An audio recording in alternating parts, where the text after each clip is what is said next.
cyo bita guco kandi wamaze gucoma ngo ugende nka Babiloni idushaka bounce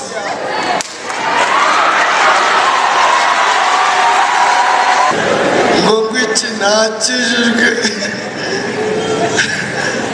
Babiloni zakurambitseho ibiganza se mwana heza bindambitseho imbobo zita zisekera icyarimwe kumva n'abakobwa b'iki gihe umuntu ntakireba marene wamugira inama wamwigisha uko zubakwa umuntu areba marene waryoshya ifoto mwiza ubuko bw'iki gihe nawe baze parutambaye amasogisi ku macongo nta sogisi noneho ipantaro mu bukwe zimeze hari ibintu tubona mu bukwe tubaza ati parenize twereke ipantaro bigezeyo pastor ye baba we pare ipantaro yarabacanze yarabakaranze kugira no mu nzu y'Imana hagera uko nabaye muraka bahaguruka dusenga n'ejo bundi narahagurutse kimwe mu bikoresho by'icyubahiro byitwa amafaranga ngo umupasiteri uvuze amafaranga ndayavuze mwambaye n'iforomo mwaguze iki ibi byuma tuvugiraho byaguzwe iki uyu muriro mwasetse bawushyiramo cyangwa nta mafaranga abana bajyanye borodero ziriho iki Imana yaduhe cyangwa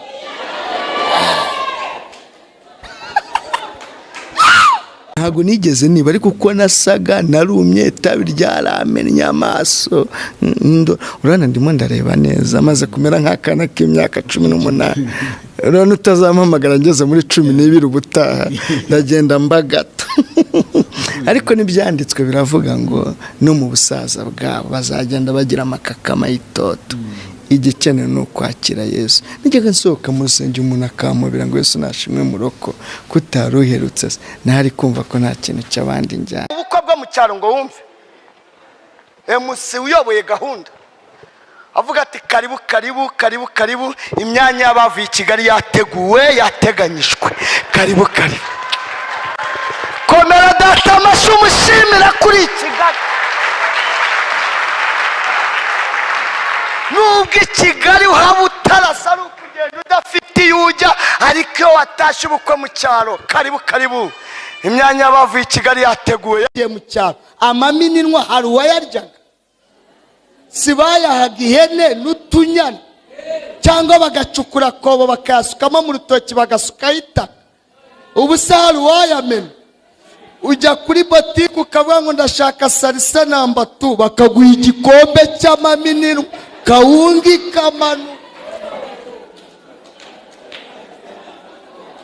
salisa namba 2 abona nakajambo kajya ku gikorwa kiri gukorwa n'umuntu kigahinduka icy'abantu babe kugenda niwongeraho na kugenda kwica niwongeraho na kwicara kuvugana fata gusambana ukuraho na harasigara gusamba ni igihugu kiri gusamba kigahura n'igikorwa kiri gusamba bose bagasambana ubu abantu baragenda basambikira Yesu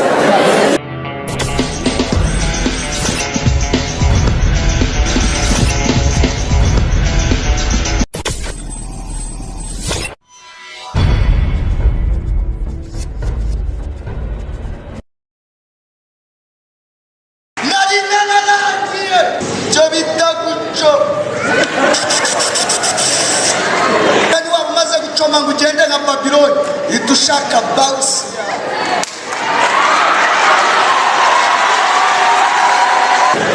ngo ngwiki nakijijwe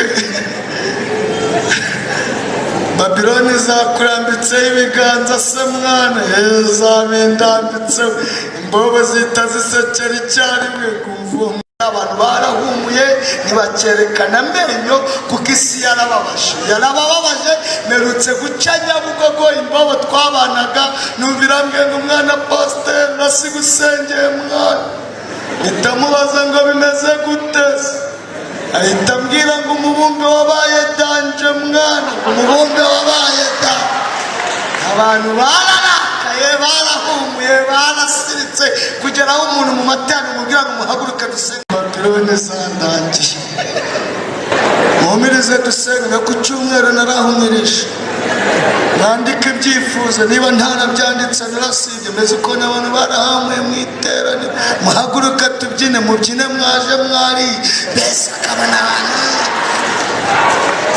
hari n'uburyo utangamo chess tukakubonamo Babyloni chess ntabwo ari kuri abazita n'abakobwa b'iki gihe umuntu ntakireba marene wamugira inama wamwigisha uko zubakwa umuntu areba marene waryoshya ifoto mwiza ubuko bw'iki gihe nawe baze parutambaye amasogisi ku macongo nta sogisi noneho ipantaro mu bukwe zimeze hari ibintu tubona mu bukwe tubaza ati parenize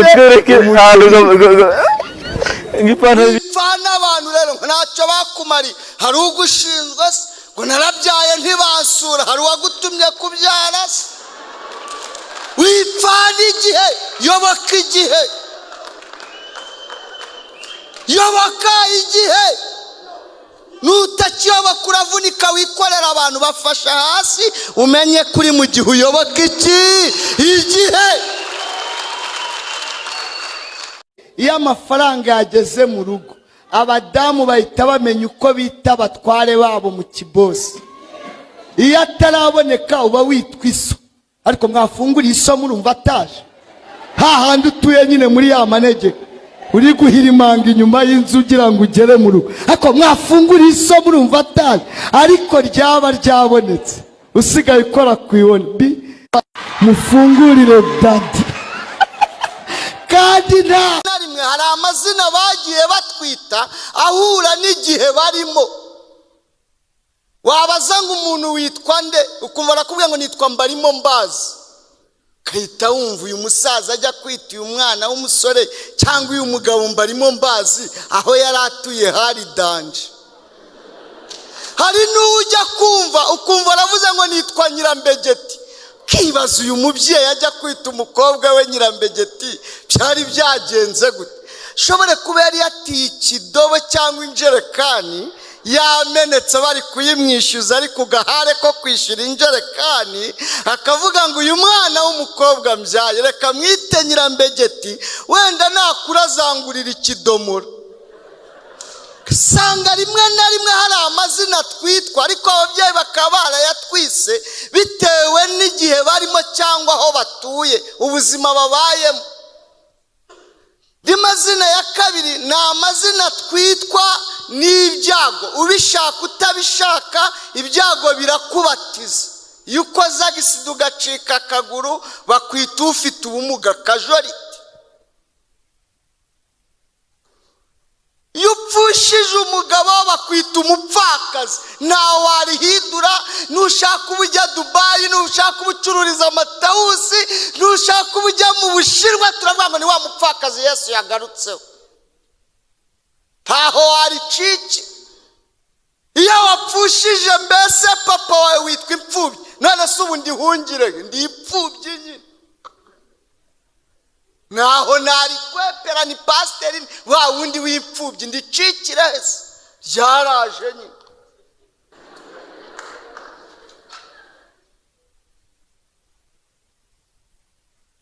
Mazina yo mu cyiciro cya gatatu ni amazina twitwa n'igihe.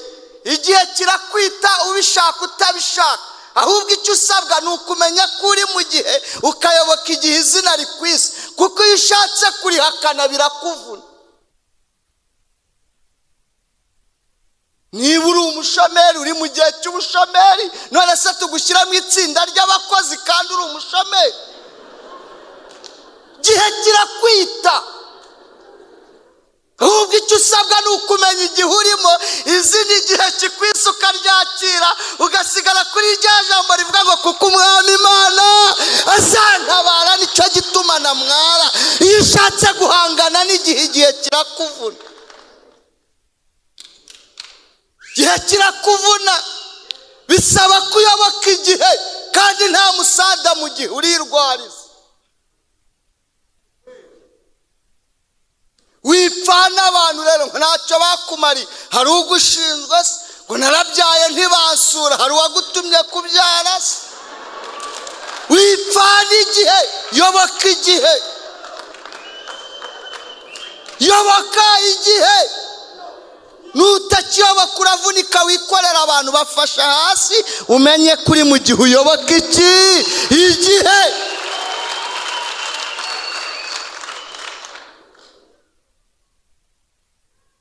Nigeze njya mu gihe kirambatiza ngenda kiyoboka, banyita muhwere, ndabyemera nitwa muhwere kuko nari narahwere.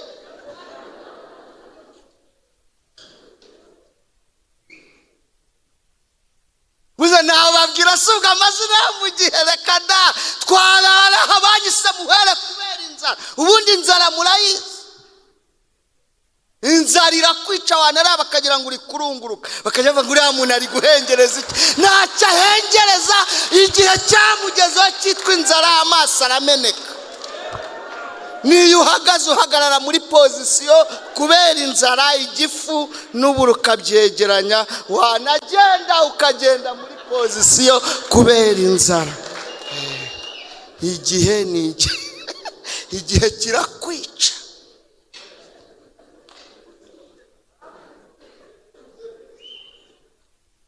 Nicaraga mu iteraniro ndi umukristo wabatijwe, wegera ameza y'umwami, ariko kubera igihe nari ndimo nakwegera umukristo agacikira ishakoshi. Nakwegera umukristo, umuyobozi yaba ayoboye hano akavuga ati mumenye ubwenge, bana b'Imana baratana satana agashengerera. Ejo bundi hariho batwaye ishakoshi na telefone, ejo bundi ntimuzi ko bayimutwaye. Buri muntu acunge icyo yazanye. Mureke ubuha mugani icyorezo kidushyize muri metero. Kera twicaraga twegeranye. Umuyobozi yavuga gutyo, buri muntu aho yicaye itakurira ishakoshi agakebuka akanyitegereza, aho ndi nkacurika umutwe mu maguru nkaturika nkarira. Imana ikambwira ngo igishuri ryanjye neza, igishuri ryanjye neza, igishuri. Najyaga nsohoka ntashye, natahaga amatana atararangira kubera impamvu z'igihe nabaga ndimo no kuntu nabaga nsa. Avuga rero kumwe abakristo basuhuzanya hanze, ngenda sohoka mbere nigendera. Naba maze kumva ijambo ry'Imana, amaturo ntacyo nagiraga cyo gutura uretse umutima ukunze. Imana kuba ati nanjye urambona, iyo ngira icyo ngira mba ntuye.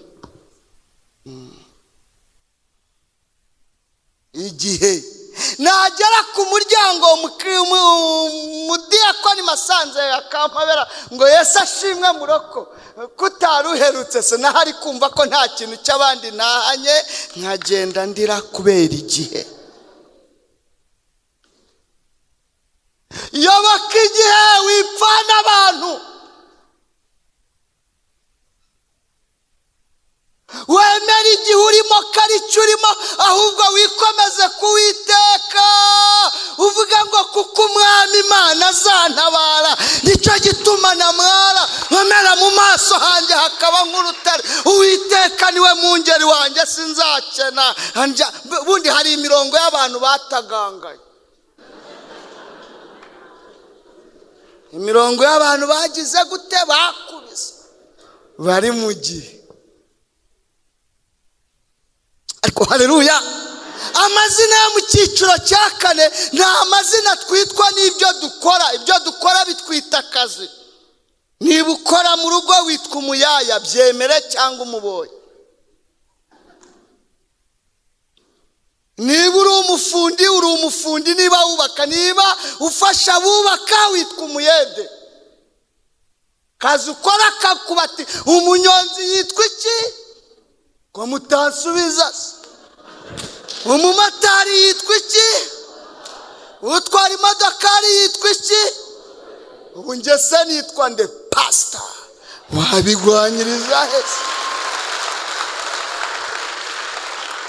Kazi twitwa nicyo tugira gute, icyo dukora.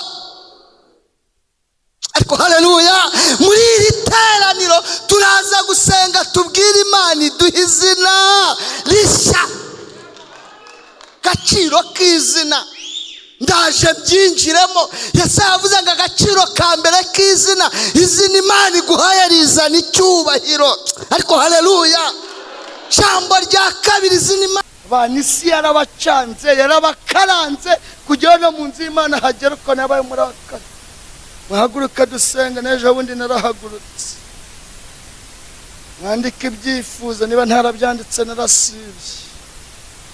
Mutere haleluya. Ubushize nateye 8. muhaguruka dutambira Imana, mubyine mwaje mware. Mbese ko n'abantu barahumuye ariko ntiwabarenganya. Ni impamvu bashyiramo igisirimu ukajya utaruka ukagaruka hano, ariko iri gutaruka uzi ko ya geti urimo nyir'inzu yateyemo, urazamuka geti ikakubwira ngo jya inyuma y'abandi. Ariko kuri beki yo hari akageze urataruka ukajya uzana hano. Imana yadu aho umunyabutarageze amenye uko haba, ntiyirirwa basanga bahano bahaba gute bitabye. ariko nawe nyumvi, umukecuru uvuka i Butare wavukanye 3, ashatse umusaza uvuka mu Gacurabwenge, babyariye umwana mu Biryogo, muvuga ngo ni hatari.